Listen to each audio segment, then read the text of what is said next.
અમદાવાદમાં ગઈકાલે રાત્રે લુખ્ખા તત્વોએ ગેંગના સભ્યોએ આતંક મચાવ્યો અને એક સોસાયટીની અંદર જે ખૂબ મોટી સંખ્યામાં અસામાજિક તત્વો ઘૂસી ગયા, તલવારો સાથે મારામારી, પથ્થરમારો, ગાળાગાળી અને ન જાણે શું શું ઘટનાક્રમ બની ગયો.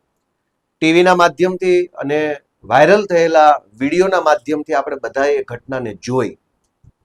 આપણે જે જોયું એના સિવાય પણ કંઈક ત્યાં એવું બન્યું છે કે જે આપણને જોવા નથી મળ્યું. એ ઘટના એવી છે કે ત્યાં રાત્રે જ્યારે ગુજરાતની એક ચેનલના પત્રકારે જે અને બહેનોને પૂછ્યું તો બહેનોએ, કેમ કે તાજી ઘટના બની હતી ત્યારે બહેનોએ એ મીડિયાના માઇકમાં જે બોલી રહ્યા છે એ જો સાંભળીએ તો એમાં એ ચોખ્ખું કહે છે કે મહિલાઓ સાથે છેડતી કરવામાં આવી છે. અને આ જુઓ, સાંભળો આ બેન શું બોલે છે. બેન ચોખ્ખું કહે છે છેડતી થઈ છે. આમ છતાંય પોલીસે દાખલ કરેલી એફઆઈઆરમાં છેડતીને લગતી કોઈ કલમ નાખવામાં આવેલ નથી. શું કામ? ગૃહમંત્રી તો કહે છે કોઈ ચમરબંધીને છોડવામાં નહીં આવે. શું કામ? 8 પાસ છે ગૃહમંત્રી, માટે કોઈ ચમરબંધીને છોડવામાં નહીં આવે. પણ ચમરબંધી ઉપર કલમય લગાડવામાં નહીં આવે. આ બીજા બે એક દીકરી છે, નાની ઉંમરની યુવાન દીકરી છે, એ જુઓ શું બોલે છે. એ પણ કહે છે કે એની સામે ઘૂરી ઘૂરીને જુએ છે, એની સામે બીજી રીતે અલગ મિનિંગથી જોઈ રહ્યા છે. એવું દીકરી પોતે કહે છે. આ બતાવો. જો મહિલાઓ એવું કહે છે સોસાયટીની કે છેડતી થઈ છે, એમની સામે બીભત્સ રીતે જોવામાં આવ્યું છે, અભદ્રતા થઈ છે, છતાંય એફઆઈઆર ની અંદર આરોપી એવા તો શું ભાજપ વાળાના સગાઓ છે, એવા તો શું એમને ઉપર પ્રેમ આવી ગયો છે કે એમના નામ પણ નાખવામાં નથી આવ્યા. આખી એફઆઈઆર તમે જુઓ તો આરોપીના નામ એફઆઈઆર ના ખાનાની અંદર લખવામાં આવ્યા નથી. તો આ ગુંડાઓને, આ લુખ્ખા તત્વોને કોણ બચાવે છે અને શું કામ બચાવે છે? છેડતી કરી છે એવું બહેનો કહે છે. એફઆઈઆર માં છેડતીની કલમ જ નથી. શું કામ? તો કોઈ ચમરબંધીના કહેવાથી, ભાજપના કોઈ નેતાના કહેવાથી કદાચ પોલીસે મજબૂરીવશ આવું કરવું પડ્યું હોય. પોલીસ તો 8 પાસ નથી, પોલીસ ભણેલી છે, પોલીસને બધી ખબર પડે છે. પણ બની શકે કે કોઈએ એને પોલીસના હાથ રોક્યા હોય કે આ ભાજપના બુટલેગરો છે, ભાજપના ગુંડાઓ છે, માટે જોજો, જાજી કલમ લગાવતા નહીં, નહીતર બદલી થઈ જશે. આવું બન્યું હોઈ શકે, અંદાજ છે મારો. દોસ્તો, બે સૌથી મહત્વની બાબત આ એફઆઈઆર ની અંદર આપણને જોવા મળે છે. મારે તો ગૃહમંત્રીને એટલી રિક્વેસ્ટ કરવી છે કે ભાઈ, મેં પોલીસમાં નોકરી કરી છે, મને ખબર પડે છે એફઆઈઆર કેમ લખાય, શું તપાસ થાય, કેમ. તમને ના આવડતો હોય તો હું શીખવાડવા તૈયાર છું.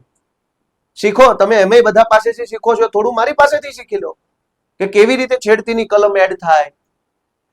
એક જ 5 મિનિટના ગેપમાં સંખ્યાબંધ હજારો લુખ્ખાઓ, ગુંડાઓ તલવારો લઈને એક જગ્યાએ પહોંચી જાય. એ કામ માત્ર કોઈ ગેંગ જ કરી શકે, કોઈ ટોળી કરી શકે. એને અંગ્રેજીમાં કાયદામાં શબ્દ છે ઓર્ગેનાઇઝડ ક્રાઇમ, સંગઠિત ગુનાઓ. આ આખી એફઆઈઆરમાં ઓર્ગેનાઇઝ ક્રાઇમની કલમ લગાડવામાં નથી આવી. શું કામ ભાઈ? કયા ભાજપ વાળા નેતાના સગાવાલાઓ હતા આરોપીઓ? આ અસામાજિક તત્વો કોના સગા છે? ઓર્ગેનાઇઝ ક્રાઇમ, 50-100 છોકરાઓ હાથમાં તલવારો લઈને કોઈ સોસાયટી ઉપર જાણે યુદ્ધ હોય એમ હુમલો કરી બેસે, છતાંય ઓર્ગેનાઇઝ ક્રાઇમની કલમ કેમ નથી લગાવી? કોણે ના પાડી? ચમરબંધીને છોડીશું નહીં, ચમરબંધીને છોડીશું નહીં, ચમરબંધીને છોડીશું નહીં. ચમરબંધીની ઉપર કલમ તો લગાવો. ઓર્ગેનાઇઝ ક્રાઇમની કલમ નથી લગાવી. બીએનએસ, ભારતીય ન્યાય સંહિતાની કલમ 111, 12, 13, 14 આ બધી ઓર્ગેનાઇઝ ક્રાઇમની કલમ છે. ત્યાર પછી આજ અસામાજિક તત્વો ઉપર છેડતીને લગતી કોઈ ફરિયાદ નથી લગાવી, કલમ નથી લગાવી. મહિલા સુરક્ષાની મોટી મોટી વાતો કરે છે, પણ જ્યારે તમારે એફઆઈઆર લખવાની થાય તો મહિલા સુરક્ષાને લગતી એફઆઈઆરમાં કલમ જ નથી. દોસ્તો, આપણે વિચારવું પડશે કે કોણ વ્યક્તિ છે જે આવા બળાત્કારીઓને બચાવવાનું કામ કરે છે, છેડતી કરનારાઓને બચાવવાનું કામ કરે છે? ભાજપમાં એવો કોણ છે? કોણ એટલો માણસ છે જેના એટલા હલકી કક્ષાના વિચારો છે કે ક્યારેક ડ્રગ્સ માફિયાને બચાવે છે, ક્યારેક જસદણના બળાત્કારીને બચાવે છે, ક્યારેક દાહોદના બળાત્કારીની તરફેણ કરે છે, ક્યારેક અમદાવાદ ચાણક્યપુરીમાં છેડતી કરવા વાળાની તરફેણ કરે? કોણ છે ભાજપમાં આટલો નિમ્ન વિચારો ધરાવતો વ્યક્તિ? આપણે વિચારવું પડશે કે ખુલ્લેઆમ બહેનો કહે છે છેડતી કરી છે, અમારી સામે બીભત્સ નજરોથી જોવામાં આવ્યું છે. સ્ટોકિંગ અંગ્રેજી શબ્દ છે, કાયદાની ચોપડીમાં પણ એ શબ્દ છે, સ્ટોકિંગ, ઘૂરવું. કોઈ મહિલાને ઘૂરવું એ પણ ગુનો છે. દીકરી પોતે કહે છે કે એની સામે ઘૂરવામાં આવે છે. આ લુખ્ખા તત્વો હાથમાં દારૂના બાટલા લઈને જાય છે અને ઘૂરે છે, છતાં એફઆઈઆરમાં કલમ નથી. અને પાછી વાતો એવી, ચમરબંધીને છોડીશું નહીં, ચમરબંધી. દોસ્તો, આપણે બધા જાગૃત બનવાની જરૂર છે. આ ચાણક્યપુરીની ઘટનામાં ઓર્ગેનાઇઝ ક્રાઇમ માફિયા નેટવર્કની ગુંડા ગેંગની કલમ લગાવવામાં આવી નથી, છેડતીની કલમ લગાવવામાં આવી નથી. માટે મારી વિનંતી છે કે વહેલી તકે ઘટતી કાર્યવાહી કરવામાં આવે. Thank you.